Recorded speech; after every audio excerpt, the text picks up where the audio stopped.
Hi అండి, welcome back to my channel. Swathi cooking స్టైల్లో బొబ్బట్లు ఎలా తయారు చేసుకోవాలో తెలుసుకుందాం. బొబ్బట్లు ఎలా చేశారంటే చాలా టేస్ట్గా ఉంటాయి. స్వీట్ షాప్లో బొబ్బట్లు అంత టేస్ట్గా ఉంటాయి ఈ బొబ్బట్లు తయారు చేసుకోవడం కూడా చాలా ఈజీ ప్రాసెస్లో చేసుకోవచ్చు. తక్కువ టైంలో చేసుకోవచ్చు ఈ బొబ్బట్లు చాలా సాఫ్ట్గా ఉంటాయి. 2 రోజుల పాటు నిల్వ కూడా ఉంటాయి. ఎలా చేసుకోవాలో చూద్దాం. ముందుగా మన క్వాంటిటీ తగ్గట్టు పచ్చెనపప్పు తీసుకొని నీట్గా వాష్ చేసుకొని తగినంత వాటర్ పోసి 1 అవర్ పాటు నానబెట్టుకోవాలి.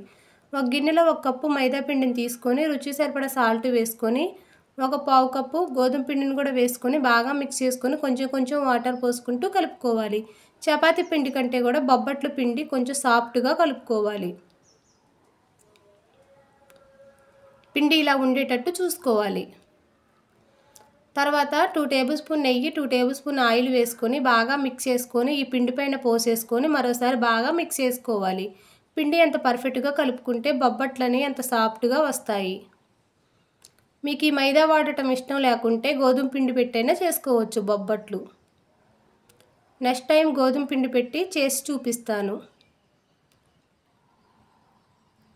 ఇలా కలుపుకున్న తర్వాత ఈ ఆయిల్ నెయ్యిలో ఇలా పల్చగా పిండి అనుకొని 1 అవర్ పాటు నానబెట్టుకోవాలి. ముందుగా నానబెట్టుకున్న పచ్చెనపప్పును కూడా కుక్కర్లో వేసుకొని తగినంత వాటర్ పోసి 3 విజిల్స్ వచ్చేంత వరకు ఉడికించుకోవాలి.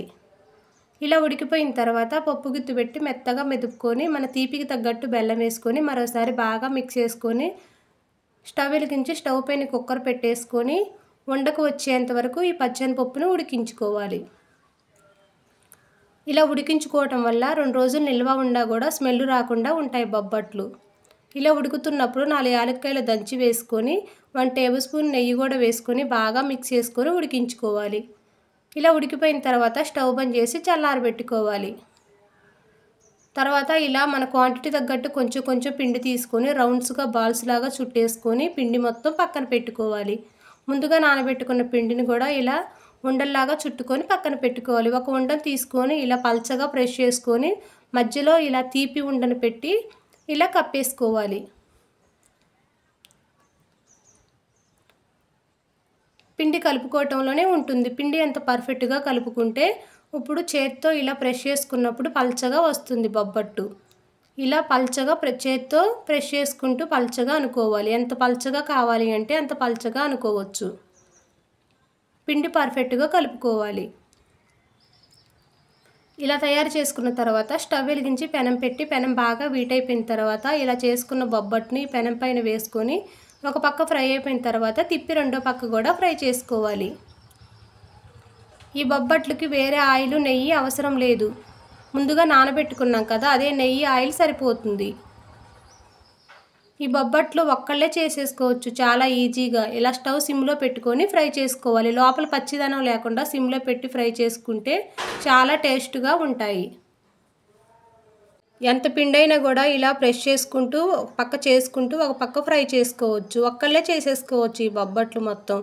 చాలా ఈజీగా చేసుకోవచ్చు. పిండి కలుపుకోవటంలోనే ఉంటుంది. పిండి ఇలా సాఫ్ట్గా కలిపారంటే ఈజీగా చేసుకోవచ్చు. ఎన్ని బొబ్బట్లైనా ఈజీగా 10 నిమిషాల్లో చేసుకోవచ్చు.